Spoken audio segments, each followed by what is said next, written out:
Countdown. Oh. Good afternoon, everyone. We are super excited to have Joleen Mitton on the program today. I'm super excited to talk to Joleen. She's done some very forerunning things in her career. So I'm going to give a brief bio for Joleen and then hand it off to her to do her cultural welcome. Thanks for being on the show today, Joleen. Thank you. Spanning almost 2 decades, Joleen Mitton's modeling career has landed her in campaigns for the likes of Kenzo, Clinique, and Vivienne Westwood on countless runways in Asia and in print ads. Joleen founded Vancouver Indigenous Fashion Week in 2017, and this year has launched Supernaturals, an all-Indigenous modeling agency to promote Indigenous representation in media. That's awesome. Handing it over to you. Wow.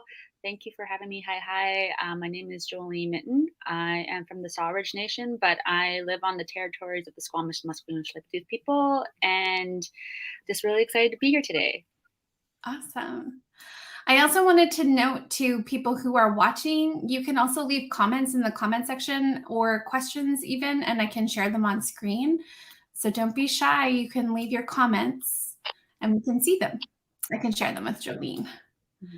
So we're going to dive right in. So there's certain questions that I ask all my guests because, like I remind everybody, the purpose of the podcast is to help other Indigenous women, especially Indigenous young women who are going forth in their life, coming about with the same sorts of challenges that we've all faced. And I wanted to sort of be a demonstration for a sort of camaraderie amongst professional and successful other Indigenous women, so that we can sort of break down those lateral violent type actions that go on a regular basis and show that we can have camaraderie, we can be friends, we can support each other and uplift each other, but we can also support each other in times that are challenging. So one of the questions that I ask every guest that comes on is, can you tell me about one of your lowest moments of your life? Like, what was going on and what specific things did you do to help you move forward from that low place? Oh my God, you went right into it right away. Yeah. I guess I've had a lot of low moments in my life. I've definitely dealt with a lot of poverty, homelessness, just being a young person, very confused, like an urban Indigenous person. So I guess, but the lowest moment, I guess, was right after Vancouver Indigenous Fashion Week, 2017. I during that time, I had not knowing I had 27 tumors in my stomach, and I had slipped disc. I had a slipped disc in my back, and I had a torn Achilles. On top of all that, my brother was murdered that year, and my mentor passed away that year, Bo Dick. So it was honestly the lowest time in my life, and it was supposed to be the most joyous time because Vancouver Indigenous Fashion Week was this amazing celebration of culture, and like in a really big way in such a long time, right? It was during Canada's 150th birthday, and it was just the most insane time of everybody's life who was in Vancouver doing like really big things, right? So having that high coming off of Vancouver Indigenous Fashion Week and not dealing exactly with all the deaths of that year, there was definitely like a plummet. And I just didn't feel like people were like, oh, she was so excited that this thing has happened. And I honestly couldn't tell you that I was happy. I was probably the most depressed in my whole entire life. And I guess what got me out of that, I feel like I just finally got out of that.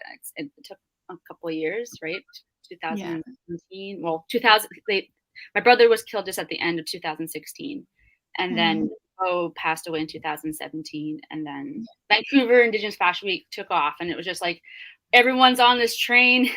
We're still going, even though people around us are they're moving on to the next place. So at the time I just couldn't make sense of it, right? Like my brain just couldn't comprehend, like, if you're like doing such good work, like, why are these terrible things happening to you?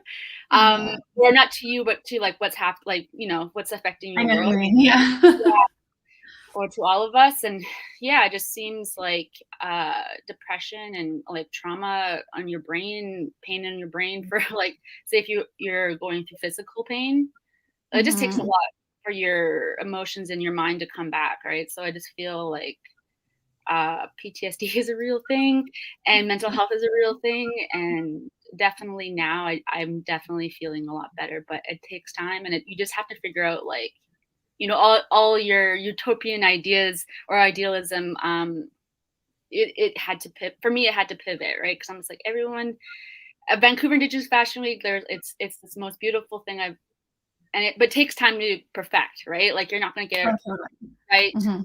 right off the bat. Like uh, some of the people I trusted during that time, like we're no longer in contact because like I should have maybe had like a couple of criminal record checks or something, right? Like there's like a little, Oh, there was like a couple of things that happened backstage where it just wasn't okay, and it's just like being new, yeah. um, and all that. But like having all that stuff happen at once, yeah, super, super beyond anyone's senses. Like if you get to get onto um, a reality and you get to ride this crazy ride where you're in control of so many people and you're not prepared and you're not grounded, like I don't know, like I can't believe I survived. That's all I can say.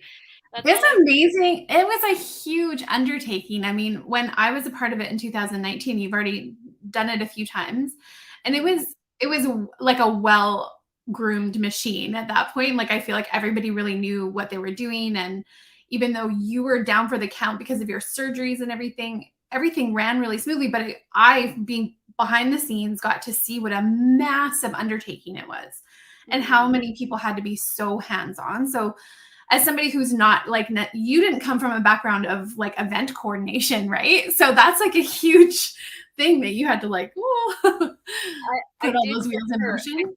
I did work for a wedding planner when I was young. Oh, you did. Okay, that's cool. So like I got a little bit of event like experience under my belt, but Mhm. yeah, no, this 2000s, like 2019 was a totally different story. I kind of, I don't know what the actual word is it when you work as a group, as a circle. Yeah. There's a certain term for it. I which is like a great idea, and that's what I tried to pull off in 2017. And I Mhm. just reined it in 2019. It was more of like not, I would say like a pyramid, but definitely there was more rules defined rather than like, you go to potlatch or something and everyone just does their share. But I think like there there needs I needed to pull that stuff, rein it back in into like my control, right? So Mhm. 2017 was like we can all do this together, this reconciliation year.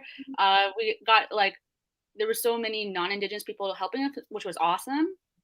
But like in 2019, I definitely just reined in more indigenous people and like it, Yeah. more for us. I think 2019 was just definitely more of a well-run ship for sure. So Mhm. that you were a part of it was definitely, yeah, that was a So better year. backtracking a little bit, did you do specific things to help you get you out of that low times? Like, did you do any types of like healing or cultural stuff, or like what sorts of things like tools did you utilize? Well, luckily, I come in, like I live in East End, right? And the Indigenous community here is pretty strong. And I did go to ceremony with Ruben George, who is like a good Mhm. family friend, and Yeah. um, yeah, just like I also play on a Indigenous women's basketball team, and that has always kind of kept me going. Like a tight knit group of really strong Indigenous women was really helpful, and yeah, like definitely doing some like counseling, MDMR, like it's MDMR where they do like the hand. EMDR, yeah, but Where yeah, you, with the eye movements. yeah, Mhm. so changing like neural pathways in your brain because I was suffering from such depression. Um, Mhm. yeah, like yeah, I don't know, like it's still like I say, I'm still coming out of it. Like that first year was just like 2017 was just like mind-blowing year of so much sadness and so much success. Mhm. Didn't know how to process it properly, right? So now I definitely feel more grounded, and also like bringing in a partner, right? Like if we can start talking about like supernaturals, like bringing in Patrick has been really awesome because I've been doing most of the things on my own too, right? So like Mhm. learning to also ask for help is like something I've been working on the last 4 years. Um, It's really hard when you've been in survival mode and you have had to be out of necessity, and then to sort of like learn to trust that there is somebody there who you can rely on that will be there for you solidly. That's a whole learning process in and of itself. oh, for sure. And like for someone like myself who like poverty, like I lived in a house full of like transient people as a young person, right? So there was a lot of Mhm. drinking, there was a lot of drugs, Mhm. right? So just like growing up in that and being in survival mode constantly as Mhm. like a little one, like you just learn to do everything on your own, and it's just safer to do it by yourself. But learning that there are safe people out there has been something I had to learn, and I'm still Mhm. learning.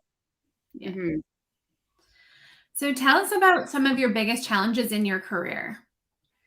Uh, as a model, my biggest challenges was, identity for sure, because working overseas, everyone thought I was Asian. Mhm. That was a big thing for me. Also, them asking me to be like so incredibly thin. Like I Yeah. think at the lightest I've ever been was like 105 pounds, and I'm like 5'8". I've been 5'8" since I've been, let's say 13. Mhm. So which is like incredibly underweight, Mhm. always under scrutiny for like looking a certain way. So it's like going in from like a somewhat like a troubled, some abusive home a little bit, like as a kid, just because my mom is a 60 scooper and my father Mhm. wasn't around. And then going into an industry that's very abusive. So it was like some of the lows were uh just like I don't know what the low is even because like when you come from such a low place you're like you get used to it but Yeah. definitely having uh all that, like a lot of pressure as a young person, like it's a huge reason why I will never bring anyone on as a model if they're really young and they don't have the attitude for it, Mhm. um because I feel like I was way too young to get into the industry that I got into. And yeah, I think the lowest lows are like definitely having eating disorders and Yeah. identity issues and like Mhm. all those kind of things, right? So It's yeah. something it's a brutal industry. It's something that we actually have in common because when I was a teenager, I also did modeling for the Japanese market in Vancouver. And I think, people encouraged me. I was too short really to be like full-fledged model. But Mhm, people encouraged me to get an agent, and I was just like, no, like this is not a path for me. The pressure to be thin and all of that, like it creates such an unhealthy self-image that we have to really start. I mean, we'll talk about this more when we talk about supernaturals, but about breaking those norms. um, mhm. yeah, it's definitely, you know in those eras, like when you were modeling, just such a toxic environment for a body image for women. Oh yeah, the era. I think I was into the last era just before social media. So, um, it's when like the market was pretty flush still. Like yeah, it's just such a different game now. And I guess like when it comes into like the work that I do with like the PFNW and all that nonprofit work, like those were also very challenging because I was a doula when I came back from modeling. I went to a course at BCC, started working with kids in foster care, and that in itself was also like very challenging but very Mhm. rewarding job as well. Yeah.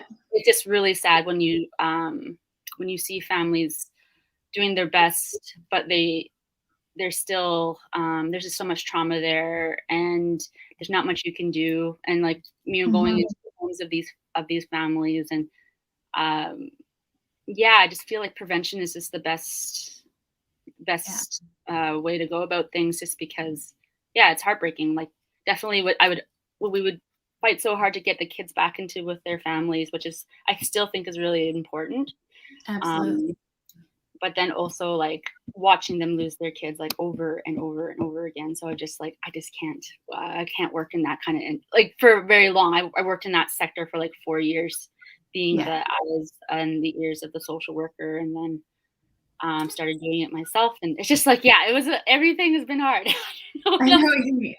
Like, well, that's another parallel that we have, though, because I was also in that same field of working with Indigenous youth at risk for like a good 10 years. So I totally know what you mean. Like, on one hand, I know that I was doing good work, but on the other hand, it felt like such a band-aid, and that there needed to be more supports for those families who were repeatedly losing their kids and things like that. Like, I hope that our social services system gets onto a different whole train, but that's like a whole nother discussion for another time. Yeah. So tell us about some of your proudest achievements in your career, like of any part of your career. Well, I think like my career is a long one. It's been like 22 years in the fashion industry. I guess like my proudest achievement is definitely Vancouver Indigenous Fashion Week. Yeah, I think that honestly it was a game changer for so many people, whether they knew it or not. Because we blew up. I don't think there was another Indigenous Fashion Week that was labeled Indigenous Fashion Week. We were the first ones in Vancouver to have it, and it kind of just like, ignited this resurgence of like Indigenous fashion across Turtle Island, right? So I guess I'm most proud about that, and then also very proud of like what we're doing with these young people now. Like I'm pretty proud of what me and Patrick created with these young people, and some of them I've known since they've been 10, so now they're like 25, and it's just beautiful to see that we're all so tight knit and still close and still like talk to each other on the daily, and like, they're guiding them to be functioning humans, like working with so many foster kids in care and like watching families struggle. I guess those are the proudest things. It's like, yeah, Vancouver Indigenous Fashion Week is just kind of like a Trojan horse of like getting everybody healthier and better, and that I think I'm the most proud of that. So that's kind of a segue into what was your main motivating factor for starting Supernaturals? It was honestly just a natural transition from Vancouver Indigenous Fashion Week, because I've helped create all these models who they were also going into different like agencies that weren't taking great care of them and didn't really understand the cultural background of our people. And also just like, I know in the industry, like I know how terrible and hard it could be, and like I would never want to put anyone through that. I'm like, every time someone wants to mom, like, are you sure? Like, you should go to school and be like a doctor, or like we don't need any more models really. But just I just think like waking up and making sure that you take care of your body, take care of yourself, take care of your spirit. Like that's what we try to do at Vancouver Indigenous Fashion Week, and I was hooking up people with jobs on the download anyway, just because like they knew that I had all these really great young people that are really awesome to work with, and I was just hooking them up anyway. So I'm just you're still doing the work. That's the cool thing, is that I feel like I could tell from behind the scenes that you were still doing all the mentorship and you were still like hooking people up. So it totally makes sense. But one of the things that I feel is super special about the way you work with, I mean, you did create the community, which is really incredible, but the mentorship piece, like that to me is so amazing. Do you want to tell us more about how you work with the models? Yeah, like basically I've been working as a mentor for, I guess it's been 12 years. And it started off with Urban Butterflies, which is like the youth group. And like, it's basically the same formula that I've been using for the last like 12 years.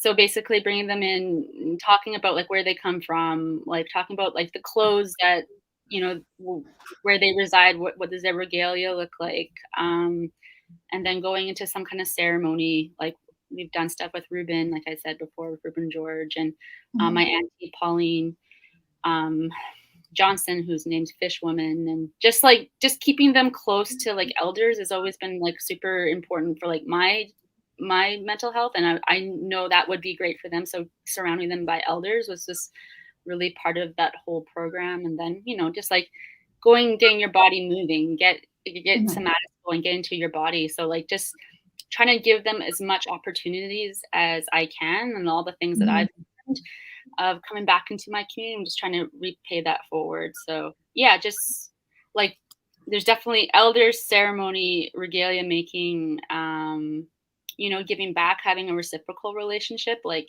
when we went to Santa Fe, I was just like, okay, like who's cooking today? I'm like, I'm not going to take care of all of you. You guys got to take care of each other, right? So there's lots of peer mentorship happening too, which is really, really great, which I think Mhm. creates like a solid, well-rounded person, right? Like just, keeping them safe. And that's all I kind of want to do with these young people. I just want to keep them safe as possible because Yeah. I spent so much time with them, and I just know the world's really tough. So just keep on doing workshops, and we're hoping to do a cultural camp with them very soon. I took them out in the summertime, and some of them have never even made a drum before. So just Mhm. having those type of experiences, giving them purpose, just make sure that they stay here and they stay strong and they stay healthy. I can see how that's so important. And again, it's something that's totally paralleled the type of work that I've done too, where urban Indigenous people are so much more disconnected from the culture. And as soon as you re-engage them, like things really shift for them and you actually see that. Do you have any stories or a story that you can share with us from a moment where you knew that the work that you were doing actually is really like made a change in somebody that you've been mentoring? I had this young person uh, not be able to talk in front of anybody, and not like, I would say, like very shut down, very like Mhm. in themselves, and uh, just watching, because I've had them for like 4 years. I've had them for 4 years, and then watching them be able to like walk into a room and feel confident and like say their name proudly and where they're from. And it's like, oh, I'm like, okay, I know like the fashion stuff seems very shallow, but like just being able to walk into a room like that and going to apply for school or apply for a job, like those things are like, modeling is just practice for life, right? Like Mhm. that's what I was always trying to explain to them. I'm just like, this is not the job you have to have, but like it will help you it'll help you get further in your life because you have these other skill sets. We can walk into a room and, look Yeah. someone into the eye and tell them about yourself, right? Because yeah, that's when I probably knew it was working. And like after working for Urban Butterflies and losing a few more than a few youth to like suicide, right? Which is like a huge thing for Mhm. Indigenous community. Um, Mhm. just like making sure that hasn't happened on my watch. It's been great. So most of the youth I've mentored from that time when we had those, yeah, we haven't really lost anyone since. And I think it's just because Mhm. we kept them busy. We kept them in the program, even if they weren't modeling, they were doing something creative with us, which either Mhm. uh, doing graphic design or front of house or back of house, or helping elders with whatever, like getting them tea Mhm. and coffee, and like putting them in certain roles. Like I just think, uh, yeah, young people just need purpose, and I think I just try to give that to them in a way with all the Yeah. things I'm kind of getting them involved with. So yeah. It reminds me of my Auntie Blanche, who was the founder of I think she's still one of the top makeup artistry schools, Blanche McDonald, but she also did the modeling agency. And one of the things she did for many years was teaching courses called self appreciation. And it was Hmm. basically trying to instill self esteem and self confidence in women. And the fact that she mentored so many women. I mean, like Pamela Baker, the first time I met her, she was like, your auntie, like I would not be who I am without your auntie. And I was like, yeah, she was like one of those people. And you totally remind me of the same type of work that she did, that you are doing with the young women and men too, but helping them find their strengths and helping them find their inner strength too, which is just so powerful. Hmm.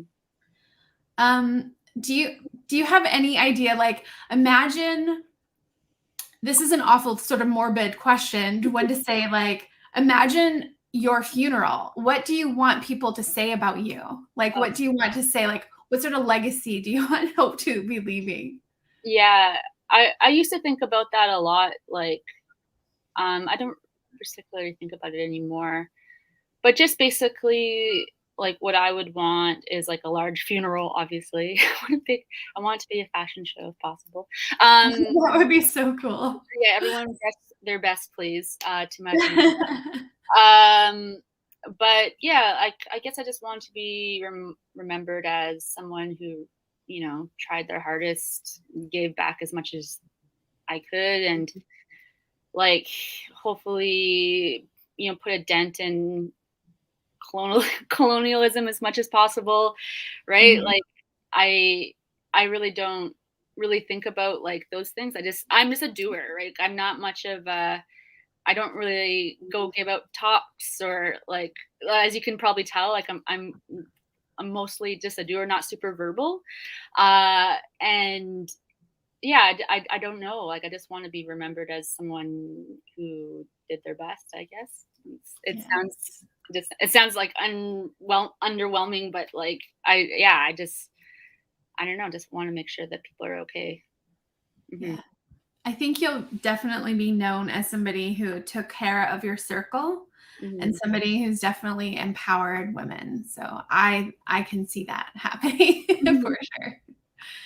So if you had advice, if we have young women listening to this podcast, or even just women in general, not just young women, but if you had to impart some wisdom from your own life experience, what would you want to share with them? Something that would help make their life easier. Yeah, I would say just like for me, I've had all types of different jobs. Like, I've worked as a chef, I've worked as a community support worker, worked as a model, I worked for a wedding planner.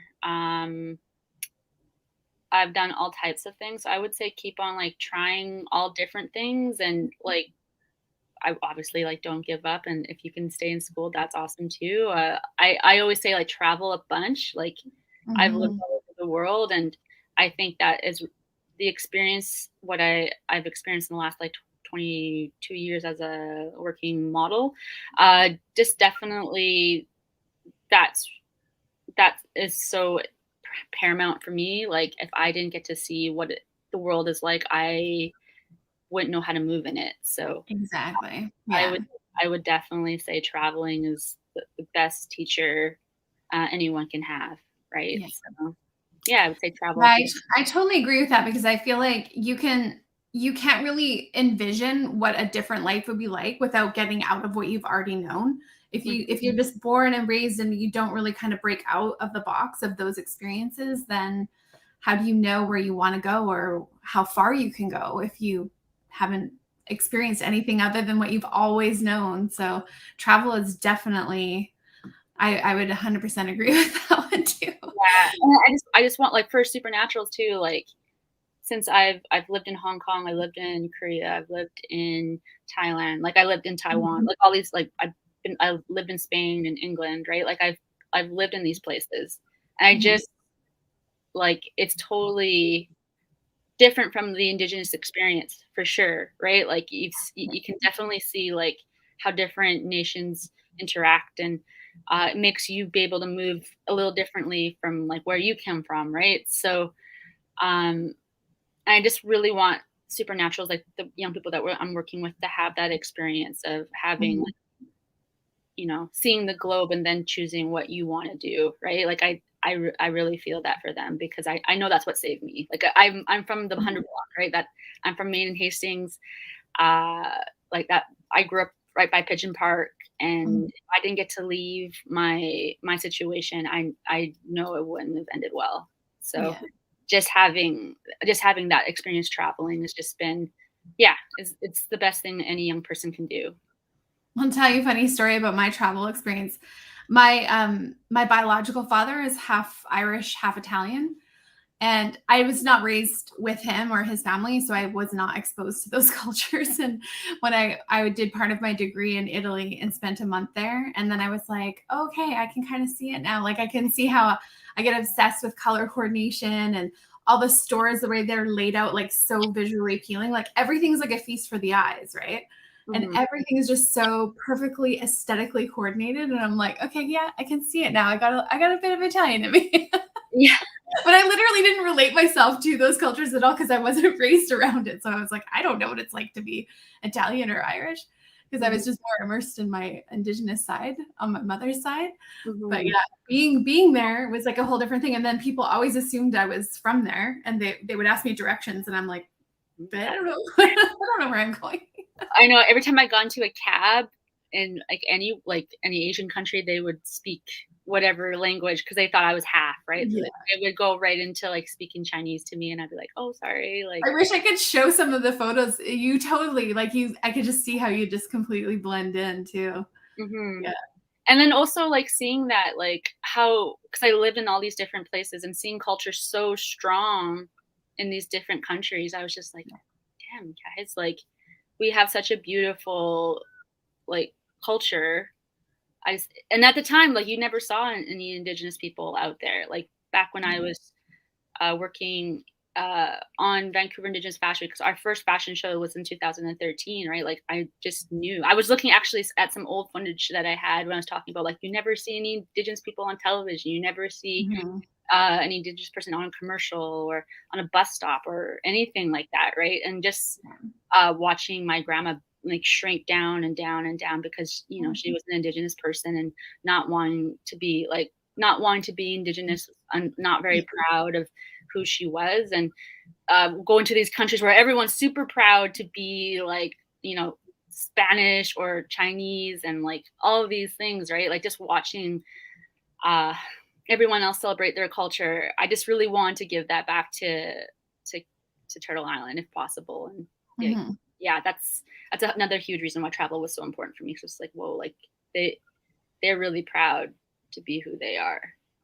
One of the things that stuck with me so much from the 2019 Indigenous Fashion Week was a lot of parents brought their younger kids to the show. And because it was so glamorous and the kids got to sit and watch the whole runway experience. And I kept seeing on Facebook afterwards the parents saying, like, this totally changed my young daughter. Like, eyes wide open, like, Indigenous culture and Indigenous fashion can be glamorous and amazing, and people like were sharing that. And I remember seeing the expressions on the little kids' faces, and they were just like, "Wow!" Like, just completely blown away. I mean, everybody was blown away, but you know how kids are just so much more expressive about it. So Mhm. it's just like that to me was such a highlight because I thought this is really actually changing the way people view our culture and Indigenous fashion. It was just awesome. Yeah, I guess that's my proudest moment. I guess if we're talking about proudest moment, it's just like being like letting people feel comfortable in their own skin and being proud of who they are. I guess that is like accomplishment in itself, for sure. Totally. Yeah. Mhm. Yeah. I also love the way you wove in the other performances by Indigenous women, like with Maddie dancing and Kinney Star singing. And, that just adds to the richness because, man, our people are so talented. So why not use it as a showcase for everything? Mhm. That's very cool. Well, I think that's all we have time for today. So I'm so thankful that you took the time out to join me and our guests. And everyone can share the podcast link out to their friends. That would help us out a lot. So thanks for joining us today, Joleen. It was awesome. Thank you. Hi, hi. Thank you. Thank you. I'm off to a fashion show right now for Vancouver Fashion Week, and Alaylam will be Oh, showcasing. So Supernaturals oh, will perfect. a part of that. So tune in into the social media for Supernaturals on Instagram. We'll be going backstage and stuff. Oh, cool. Is it being broadcast live or is it just live? I don't know if it's being broadcast live, but I'm just Okay. gonna go in there with my phone and my camera and be backstage and talk to people and stuff Are like there still tickets available? I believe there's tickets available still. Yeah. And Mhm. where is it at? At the Chinese Cultural Center downtown at the Sun Yat Sen Garden. At what time? Give me 7:30. all the deets. 7:30 is the show. 7:30. I think Perfect. I think they might be early, so it might be 6:30. Mhm, Okay. Well, mhm. give those ladies a hug for me and have an awesome show.